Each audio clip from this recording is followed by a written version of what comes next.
পাঁচ দিন দেশের ৮টি বিভাগেই ঝড় বৃষ্টির দাপট সঙ্গে দেশের কোথাও কোথাও শিলাবৃষ্টির প্রবল সম্ভাবনা রয়েছে জানিয়েছে বাংলাদেশ আবহাওয়া অধিদপ্তর। সংস্থাটির তথ্য মতে লঘুচাপের বর্ধিত অংশ বর্তমানে পশ্চিমবঙ্গ ও তৎসংলগ্ন এলাকায় অবস্থান করছে।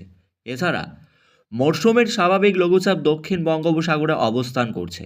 এর প্রভাবে রাজধানী ঢাকায় পশ্চিম ও দক্ষিণ পশ্চিম দিক থেকে ঘন্টায় 10 থেকে 15 কিলোমিটার প্রতি ঘন্টা গতিবেগে বাতাস প্রবাহিত হচ্ছে, যা অস্থায়ীভাবে দমকা হাওয়ার আকারে ঘন্টায় 40 থেকে 50 কিলোমিটার পর্যন্ত বৃদ্ধি পাবে, জানাচ্ছেন আবহাওয়াবিদরা।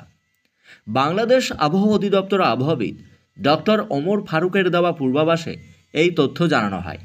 হাওয়া অফিস জানায়, আগামী 24 ঘন্টায় রাজশাহী, খুলনা, ঢাকা, ময়মনসিংহ ও সিলেট বিভাগের কিছু কিছু জায়গা এবং রংপুর, বরিশাল ও চট্টগ্রাম বিভাগের দু এক জায়গায় অস্থায়ীভাবে দমকা হাওয়া সহ বজ্রবিদ্যুৎ সহ বৃষ্টিপাত চলবে। সেই সঙ্গে বেশ কিছু জায়গাতে ঘন্টায় 40 থেকে 50 কিলোমিটার প্রতি ঘন্টা গতিবেগে দমকা বাতাস বইবে। বিক্ষিপ্তভাবে কোথাও কোথাও শিলাবৃষ্টির সম্ভাবনা আছে। দিন এবং রাতের তাপমাত্রা প্রায় অপরিবর্তিত থাকবে। 20শে মার্চ সকাল 6টা থেকে পরবর্তী 24 ঘন্টায় রংপুর, রাজশাহী, ঢাকা, ময়মনসিংহ, খুলনা, বরিশাল, চট্টগ্রাম ও সিলেট বিভাগের কিছু কিছু জায়গায় অস্থায়ীভাবে দমকা হাওয়াসহ বজ্রবিদ্যুৎ সহ বৃষ্টিপাত চলবে। কোথাও কোথাও বিক্ষিপ্তভাবে শিলাবৃষ্টির সম্ভাবনা থাকছে। ওই দিন বাতাসের গতিবেগ ঘন্টায় 40 থেকে 50 কিলোমিটার বা তারও বেশি থাকবে।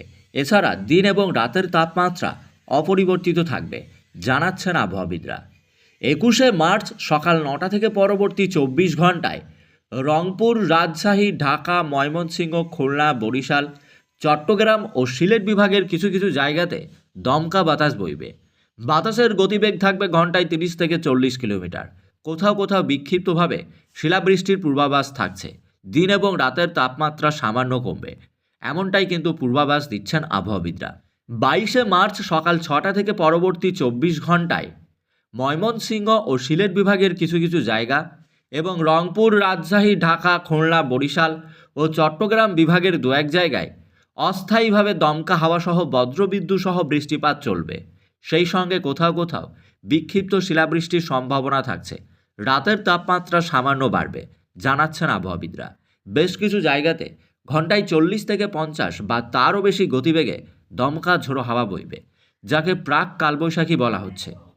23শে মার্চ সন্ধ্যা 6টা থেকে পরবর্তী 24 ঘন্টায় রংপুর, রাজশাহী, ঢাকা, ময়মনসিংহ, খুলনা, বরিশাল, চট্টগ্রাম ও সিলেট বিভাগের দু এক জায়গায় অস্থায়ীভাবে ঝোড়ো হাওয়া সহ বজ্রবিদ্যুৎ সহ বৃষ্টিপাত চলবে। সেই সঙ্গে কোথাও কোথাও বিক্ষিপ্তভাবে শিলাবৃষ্টির পূর্বাভাস থাকছে। ওই দিন হাওয়ার গতিবেগ থাকবে ঘন্টায় 40 থেকে 50 কিলোমিটার। বজ্রবিদ্যুৎ সহ বৃষ্টিপাত বাড়বে ওই দিন। আবহাওয়াবিদরা জানিয়েছেন, উপকূলবর্তী অঞ্চলগুলিতে হাওয়ার গতিবেগ একটু বেশি থাকবে। সেখানে ঘন্টায় 60 থেকে 70 কিলোমিটার পর্যন্ত পৌঁছাতে পারে ঝোড়ো হাওয়ার গতিবেগ। কালবৈশাখীর ঝড় বইবে ওই দিন বাংলাদেশের প্রায় অধিকাংশ জায়গায়, জানাচ্ছেন আবহাওয়াবিদরা। মৎস্যজীবীদের উদ্দেশ্যে সতর্ক বার্তা জারি করা হয়েছে, তারা যেন গভীর সমুদ্রে না যায়, কারণ এই মুহূর্তে সাগরে একটি লঘুচাপ অবস্থান করছে। সেটি আস্তে আস্তে শক্তি বৃদ্ধি করছে।